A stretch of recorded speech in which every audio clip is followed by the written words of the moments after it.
Albums we love but rarely play on this Sonic Obsession.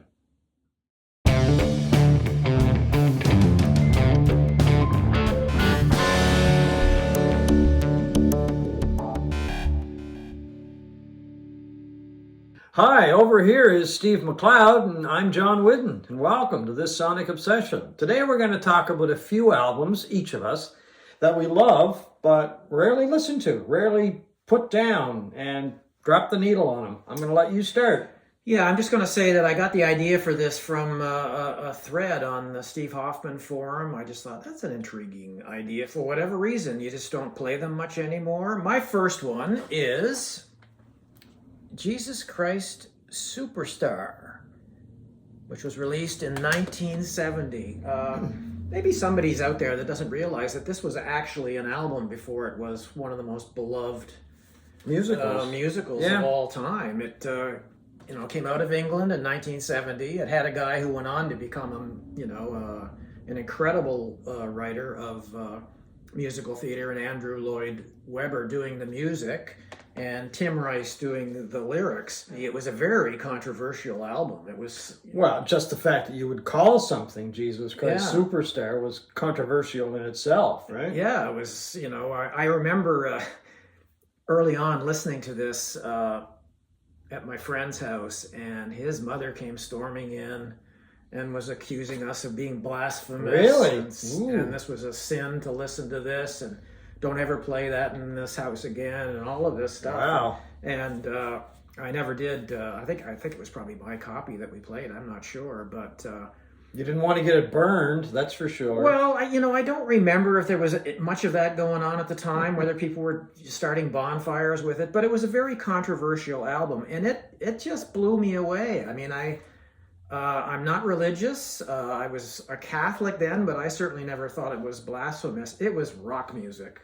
Oh yeah. When you have a guy like Ian Gillan from Deep Purple portraying Jesus with those vocals, it was a rock music. It was a rock album, and I played it constantly over the years, to the point where I could recite. I could sing along to pretty much the whole album. That's how many times I played it. But in the last 20 years or so, it's transformed or morphed into this thing that has become a once a year listen in our house. My wife and I always listen to it on Good Friday. Again, we're not religious. Oh, really? Yeah, okay. Yeah, I think now I remember you mentioned that once. Yeah. And we enjoy it every year. It did turn into a Broadway musical, a musical in New York and in the West End in London. And I had the good fortune in the 1970s to see the original run in London. And it was the first time I'd ever seen a play. It was the first time I'd ever seen musical theater. And it was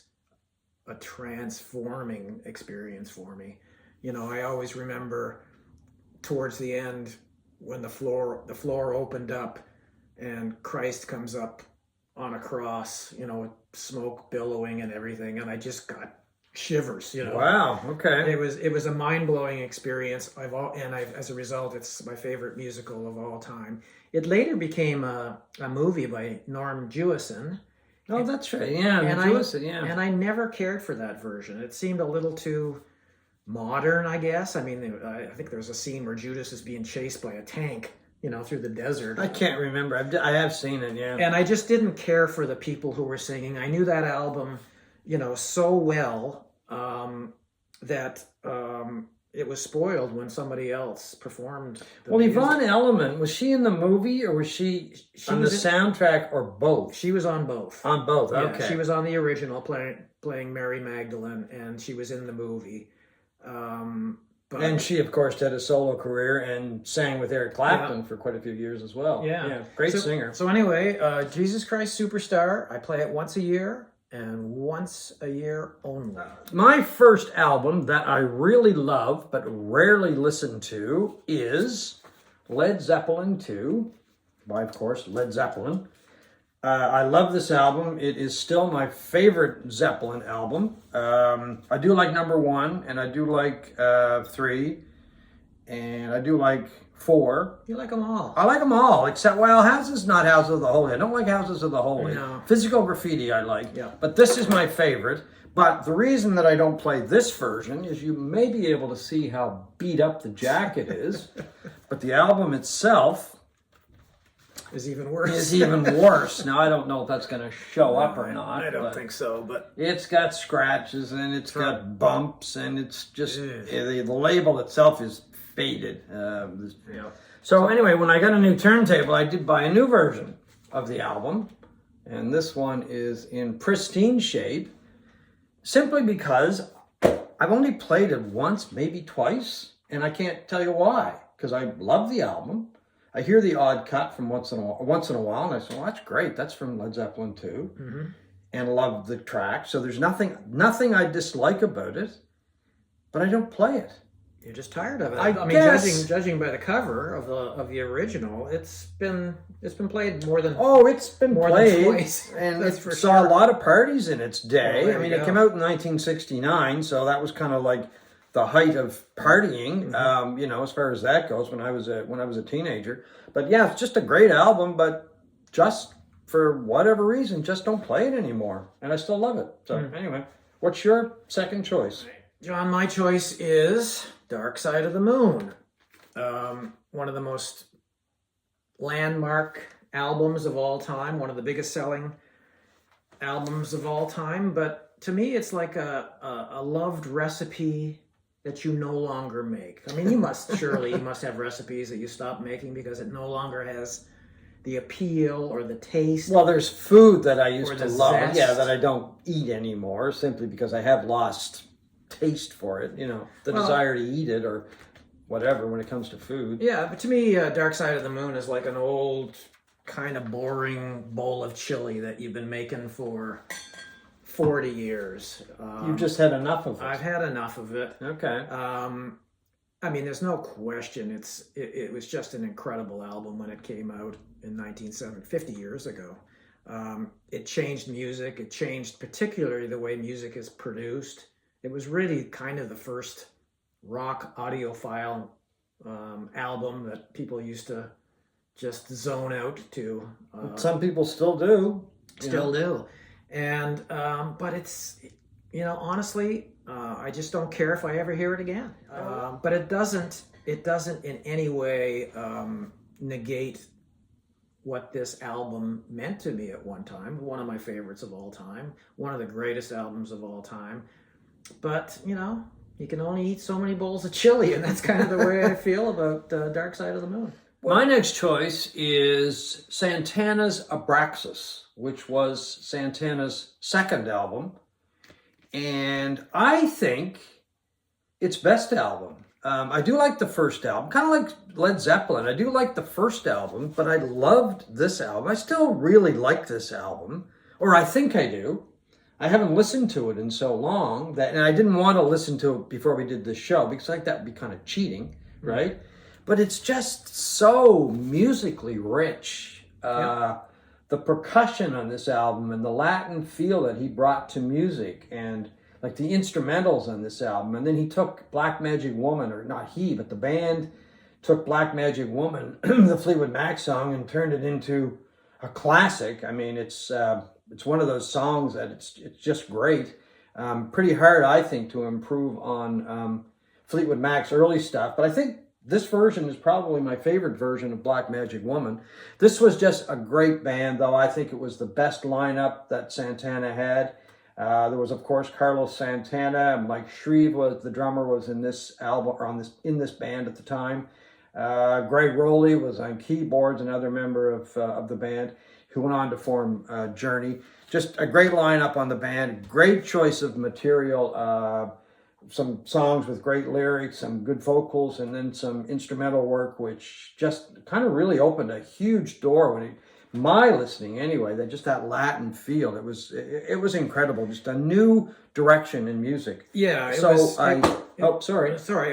I agree in terms of, it being a step up from their debut album and their peak, really. Yeah, and there's a reason I don't play this version because once again it's pretty beat up, and I don't even know if the album is the same way. Can you see all the marks and stuff on it? Anyway, that's why I don't play it. So I did go out and buy the Mobile Fidelity version of it years ago. But once again, I don't know if I've played this more than once or twice. My next one, it almost seems like this is my answer to every list we ever do. Ziggy Stardust. You don't listen to it anymore? Just give me a chance. Give me a chance. Oh, okay. Ziggy Stardust. And it is the answer to pretty much every list that we've ever done, but for good reason. It's no secret. I'll say it again. This is my favorite album of all time. It is the album that I have heard more than any other by a million miles, hundreds and hundreds of times. And I've never gotten tired of it, other than in the sense that I don't want to ever tire of it. Like, there's only so many times you can play an album, even ones you love as much as this. I know every word by heart, even the lyrics that I've misheard. You know, sometimes you sing lyrics to a song and they're completely wrong. Oh yeah, or you've had the wrong words for years and keep singing them. Oh yeah, incorrectly. And then you finally see years later when the internet comes along, you can find lyric lists. Oh, that's what he or she was saying. Yeah, he's not saying something entirely different. Yeah, it's a perfect record in my estimation, and I don't ever want to feel otherwise about it. So I listen to it maybe 2 or 3 times a year, and like it says on the back, to be played at maximum volume. My next choice for an album that I at one point loved and rarely play is Emerson, Lake and Palmer's Tarkus.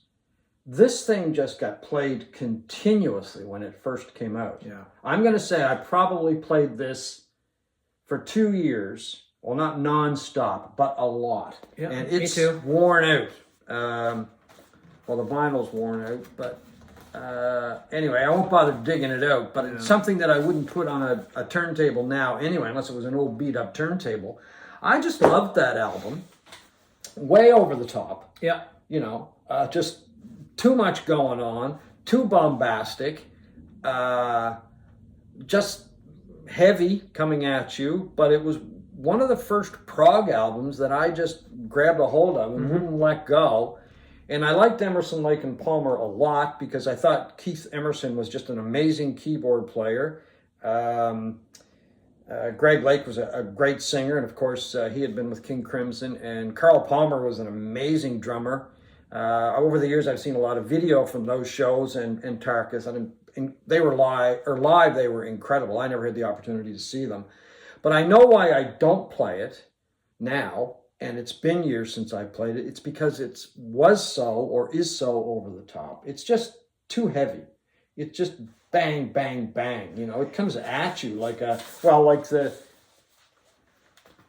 beast on the front cover. It feels like it's going to roll over you, you know. I have no idea why they struck such a chord with me. I mean, they shouldn't have, because I've spoken before about how much I hate classical music. And there was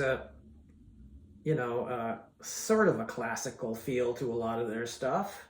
But it was very, very heavy.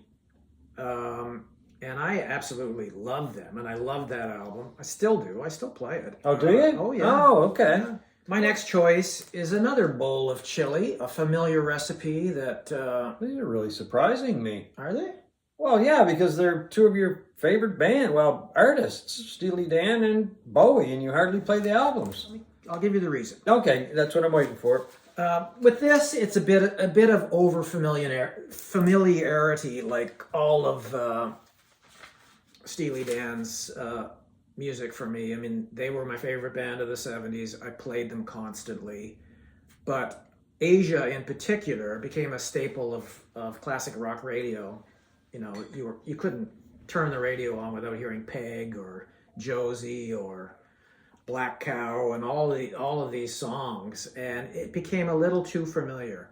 And I love this album so much. It's another case of I don't want to spoil it completely. I think it is one of the most incredible sounding albums of all time. Sonically, it's an incredible sounding record.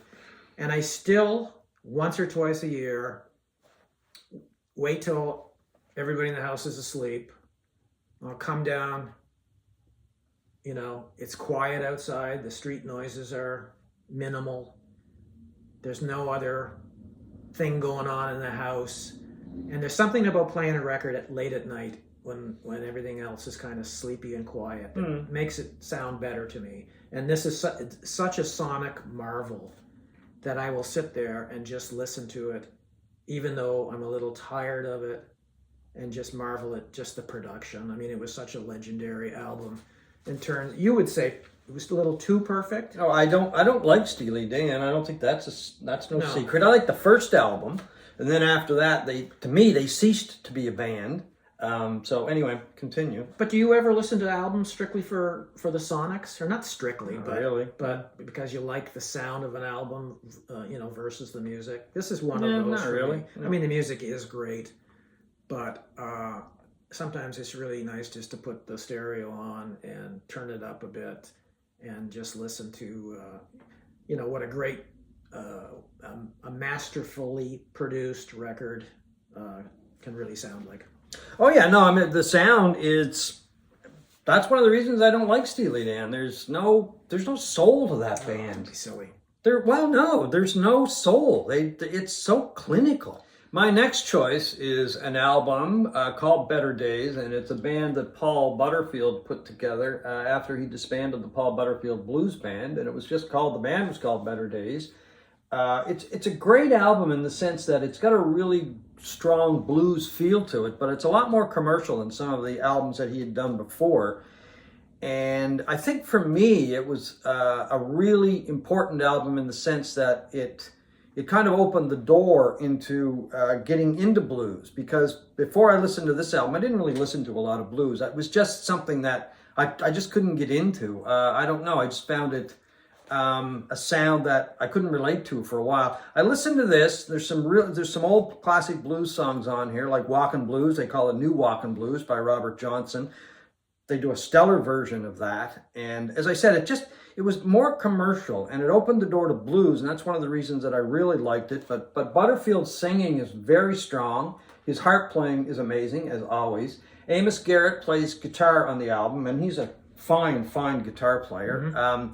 And it was on Bearsville Records, because Butterfield at the time was hanging around Bearsville, New York. And also on this album is David Sanborn, the incredible sax player, who had played with Butterfield in one of his versions of the Butterfield Blues Band. Anyway, I love the album, but once again, I haven't played it in a very, very long time. Probably because I'm going to listen to more traditional blues now and kind of leave this behind. Because as I say, it's a lot more commercial than some of the stuff that Butterfield had done. He was criticized as well for doing some of the material on this album, or the way that they did the material. But for me, and probably a lot of other people, it kind of opened that door to get into more traditional blues. And for that, I'll always really like the album. And once again, I'm going to give it a listen someday. All right, my final choice for albums that I love but rarely play is Led Zeppelin I, another Zeppelin album. But the reasons for this are different from the other. I have not tired of this album. This is just simply too expensive to play. Oh, now see, you called me silly for Steely Dan. What's the point in having music if you can't play it? I still play it, but I don't play it as much. I still play it once or twice a year. Well, what are you scared it's gonna just disappear, or what? Okay, John. No, I mean seriously. No, this is the highly prized classic records version that came out in 2005. And for everyday play, I'll play a CD over this, but once or twice a year I'll dig this out. What's it worth? Well, there you go. Yeah. Maybe you'll change your mind when you hear it. Well, no, because to me, if this, unless you plan to sell it somewhere down the road and make some money. Well, I won't, but my wife, I've told her not to leave it on the curb. This thing, I looked it up the other day on Discogs. It is mastered by Bernie Grunman, pressed on the Qui-X 200-gram vinyl, and it sounds fantastic. It's by most everyone's estimation the best sounding Led Zeppelin one out there. It's I was looking on Discogs yesterday to see what the median price. This is the median price. Yeah. This is worth $492. My God. Now, has that gone up substantially in the last couple of years, or has the price kind of stayed the same? It's I haven't looked at it for ages on the price. Certainly not immediately. It wasn't that, but yeah, I was kind of blown away. That is expensive. I yeah. mean, the classic records versions of Zeppelin are in the hundreds of dollars, and this is the most expensive. So, you too, John, might think about playing the CD a little more than something like this. It is thunderous. I love the album. I've said that earlier. But I mean, this version in particular is thunderous. Well, you'll have to play it for me. It's got incredible bass. See, what I like doing in a case like this is taking an album like that, playing it, and then playing just your basic run-of-the-mill version that's I could go and buy at a record store for $29 or $30 or whatever, and just see, is there that much difference? Mm-hmm. And you think there is? Well, I mean, it's been a long time since I've owned a run-of-the-mill vinyl version of this. Yeah. And I know it doesn't sound Okay. anything like this. So anyway, there you have it. I dig it out every now and then. I treat it like the classic that it is. You get my white gloves on, put it on the turntable. I wonder what those were for. The white gloves, I mean. And that's my last choice for albums I love but rarely play. Okay. Here is an album by a British singer who, as far as I know, is still singing. Elke Brooks, and the name of the album is 2 Days Away. I got this a long time ago at a radio station that I was working at, and nobody else wanted it. So I said, oh, that looks interesting. It's got the hole in the corner. It's a promotional copy, yeah, right? it was Delete. Yeah, it's on A&M Records, and I had never heard of Elke Brooks before I got this album. Anyway, I grabbed it, took it home, put it on, and I loved it from the minute I heard it. And I put the needle down, and it was the number 2 track on side 1, Spiritland, which just blew me away. I mean, the arrangement of the material is amazing. And I should add that it was produced by Jerry Lieber and Mike Stoller. Pretty well known for their songwriting, not their production. They produced it. And Spiritland is just one of those amazing songs that will just lift you out of a bad mood in a heartbeat. And she has just got such an incredible voice, just crystal clear and soulful. But she didn't really go anywhere over here. No. I mean, she's very popular apparently, or was, in England and in parts of Europe. And as I say, still tours apparently, or still does the odd date. She was a member of a group called Vinegar Joe. Mm-hmm. With Robert Palmer. And they did some pretty good stuff together. Yeah.